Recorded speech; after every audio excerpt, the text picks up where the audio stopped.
I think my juices flow all the time. Absolutely, absolutely. You know as much as I know. Right now, we've been able to stuff the stuff. The curse is broken. NC State fans, finally. Finally. Hey, happy Thanksgiving. I mean, that's a triple play. The Wolfpack ain't for soft. It ain't for soft people.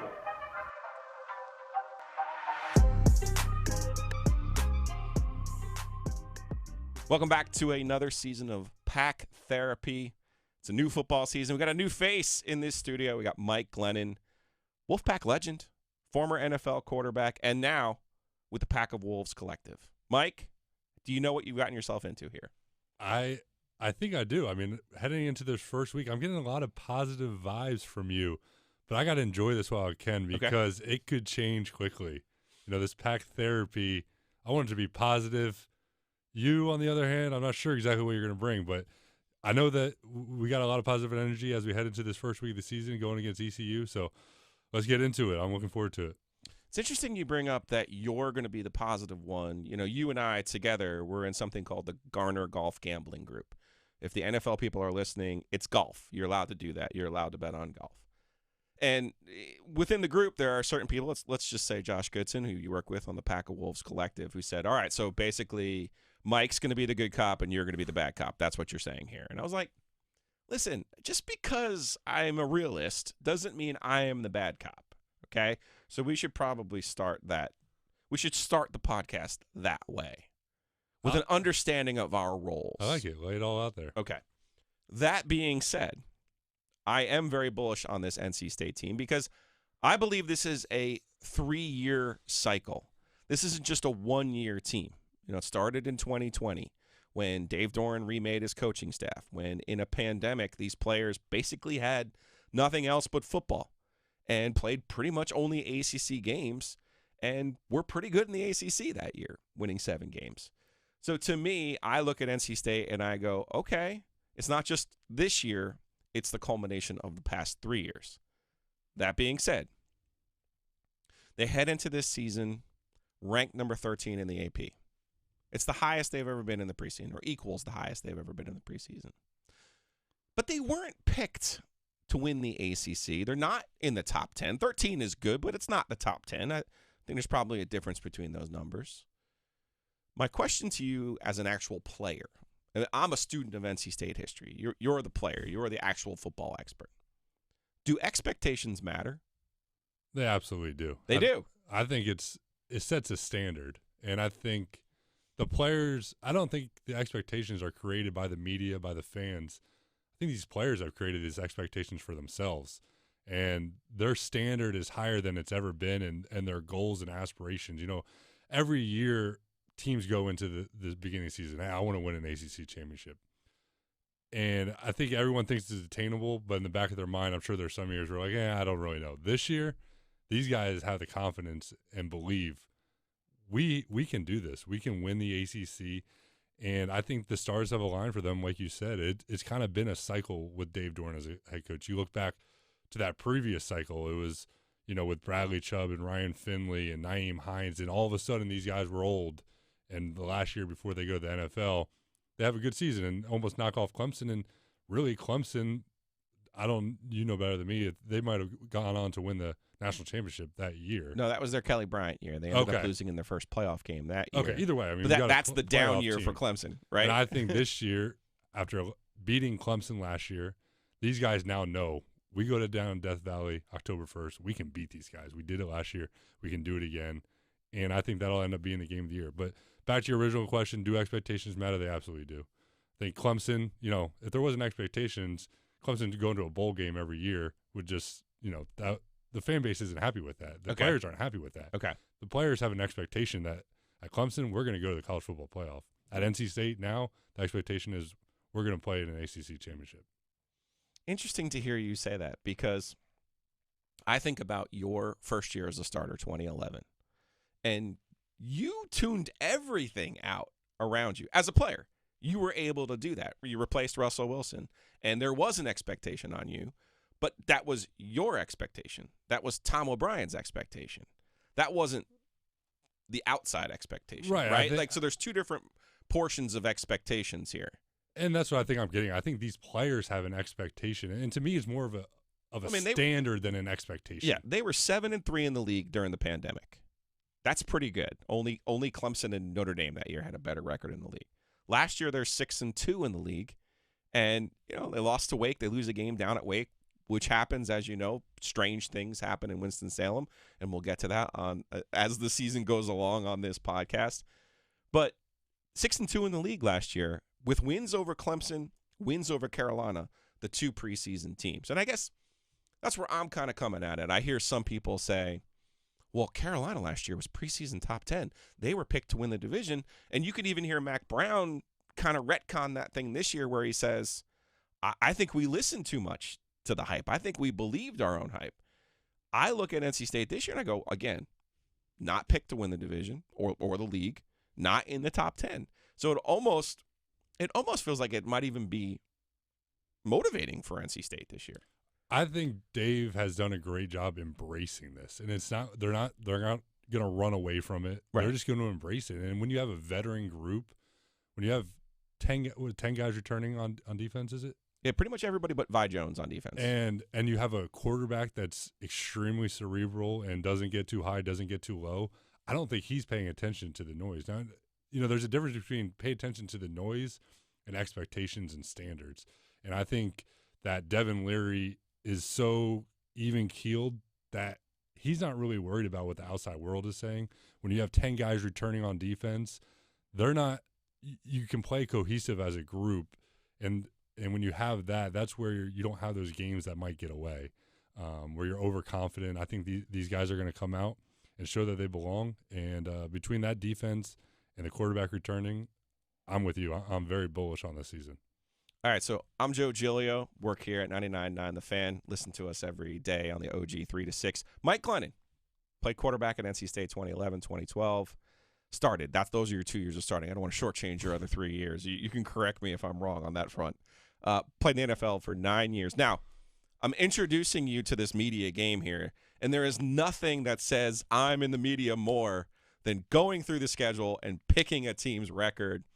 Before we do that officially, as media people now, did you ever do this as a player? Did you ever go through the schedule and go, okay, win this, lose that? Okay, maybe we win that.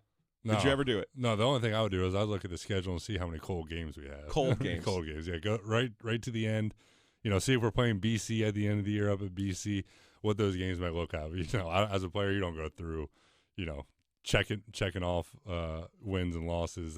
That's a recipe to let expectations go downhill quickly. Roy Williams once told me a story that John Wooden every year at the UCLA coach, the legend, would go through his schedule and circle the losses or pick out the games he thought they would lose at the beginning of the year. And at the end of the year would take the paper out of his desk and look and see which ones he got right and which ones he got wrong. Now, when you win 10 national titles, his paper just sometimes blank. There's nothing on that paper.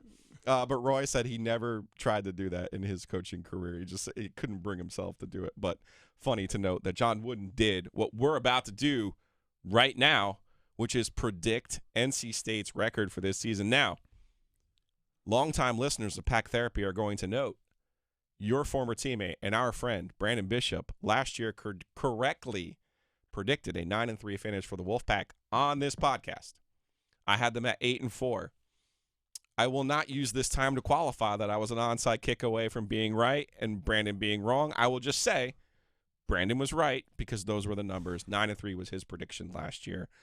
So I'm not going to go through the whole schedule game by game, but I think we know the highlights here, right? Opening up Saturday at East Carolina, where NC State has lost on their last two trips, 2016, 2010.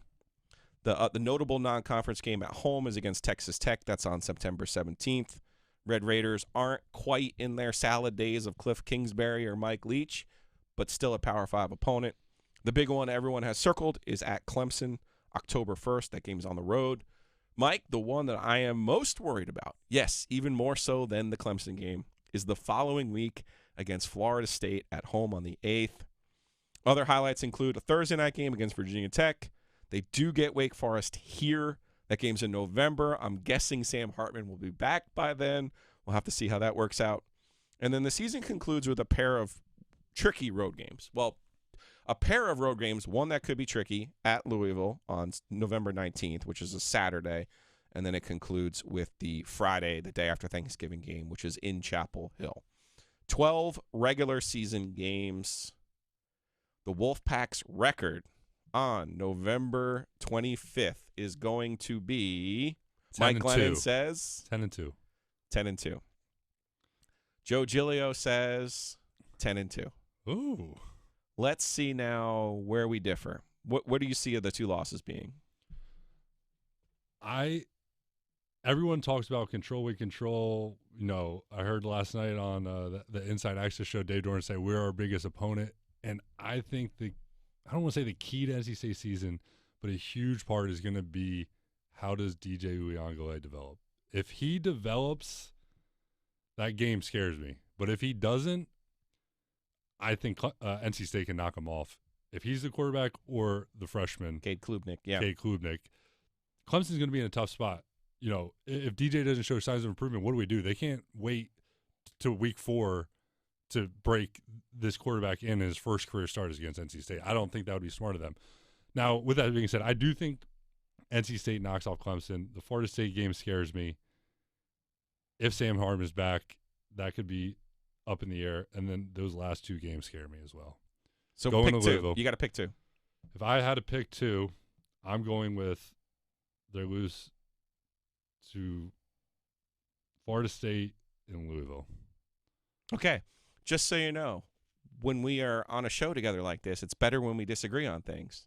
However, those are my 2 losses. I think Florida State's the game. I don't know why I believe in Mike Norvell. I do, for unknown reasons. Maybe it's the way that they closed last year. Much of their success is going to depend on Jordan Travis and his health, though. He didn't play against NC State last year, and that was one of the few games in the second half of the season that Florida State didn't play well in. And Louisville is the other one. That's a trap. As the season goes along, we'll talk a little bit more about traps here on the Pack Therapy, but I suspect that's another one of those things that is actually real. Yeah, the reason why I picked those 2 is kind of what you said, is the quarterbacks. These are wild card quarterbacks that can beat you with their legs. And those you just don't know. I mean, Jordan Travis could break for an 80-yard touchdown. Yeah. Malik Cunningham could easily go for 150 on the ground and another 300 in the air. So when you have those type of players, you know, it could just take do they have a hangover after, you know, potentially beating Clemson and Florida State comes in town? And yes, historically, NC State has played well at Florida State, but maybe, you know, this group is different in that it has a hangover effect. And then that Louisville game definitely scares me. That's you're coming off of who's next? The senior night the week before, which seems super early. The senior day is going to be the third to last game. Are you looking ahead to Carolina the next week? Those 2 games are the ones that scare me. All right, when we come back here on Pack Therapy, we'll answer the important question. We both think 10-2. Is that going to be enough to win the ACC championship for the first time since 1979? We'll be right back.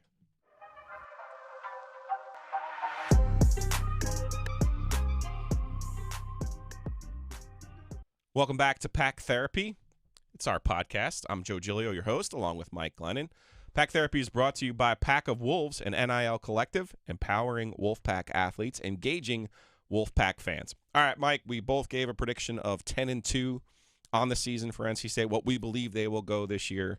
We should probably note NC State's only reached the double-digit mark in one season. That was 2002, Phillip Rivers' junior year.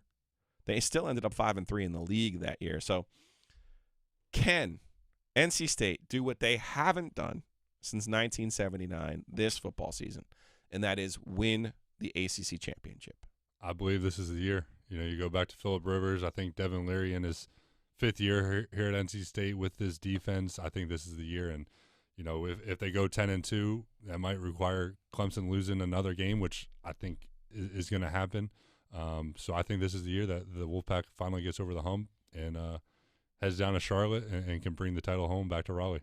Okay, once again, it doesn't necessarily make for great radio, if you will, that we agree on this, but I'm with you. I don't think this is vintage Clemson. I don't think they're 11-1. I don't think they're 12-0. I think they're a team that is going through a transition. They're not going to fall off the face of the earth. They're not going to go 7-5, But I think last year is probably more in line of what we can expect from Clemson until they get themselves another Deshaun Watson, another Trevor Lawrence. And to be even fair to the quarterback, Nuke Hopkins is not walking through the door. Mike Williams is not walking through the door on that roster. Justin Ross not walking through the door. They've had a severe drop-off in their receiving core, and I don't think they've fixed that problem unless they have some magic freshmen that we haven't seen yet. So those are my thoughts on Clemson. We're lock and step on that. Let's talk about this, though, because your 5th year at NC State, 2012, Devin Leary is now going into his 5th year at NC State. I got to imagine for you, you had to feel like you were at the height of your powers, not only of the mastery of a system working with Dana Bible, but also just being comfortable in playing the game of college football at an ACC level. Do you take us a little bit into that mindset of going into that 5th year and just where you were comfort-wise and how you expected to perform? There's a confidence level that Devin's going to have going into this year. He proved to himself, he proved to his teammates, he proved to the rest of the conference how good of a player he is, and that's why he was voted the preseason player of the year. And what I've seen from Devin is he seems like he's more vocal, and I think that comes from the confidence he has, is that his teammates look at him through a different lens now. They see him as a guy. They see him as the best player in the ACC. So that confidence just spreads throughout the locker room. And when you're confident as a quarterback, when the locker room's confident in you, that's just a great recipe for success. And mentally, like you hit on the mastery of the offense, the confidence I felt going into my 5th year under Coach Bible's system. Now, I had only really played 1 year of it, but just through that 1 year of playing it and all those reps at training camp, Devin's going to feel the same way. Now, he's had multiple offensive coordinators, but he is at that point of his career where he takes the field and he can play without thinking. There's no more thinking involved. The game slows down even more. And he was extremely efficient last year. Yeah. Ratio 35-5, touchdowns to interceptions. That's going to be hard to match. But I think we can expect to see another 35 touchdown year out of him, if not more. So he's mentally going to be in a great place. Physically, he's going to be the best he's been. So I know that feeling that I had going into that last year, and I imagine he's feeling the same way. Well, let's touch on that. It's a fine point, but let's touch on this real quick. You spend 5 years with Dana Bible. You know something, right? Now Devin Leary's in year 3 with Tim Beck. You know something, right? You get to the NFL, you're with Oakland, you're with Arizona, you're with the Jaguars, you're an adult, and I get that part of it. But that's difficult to every year have to pick something up new.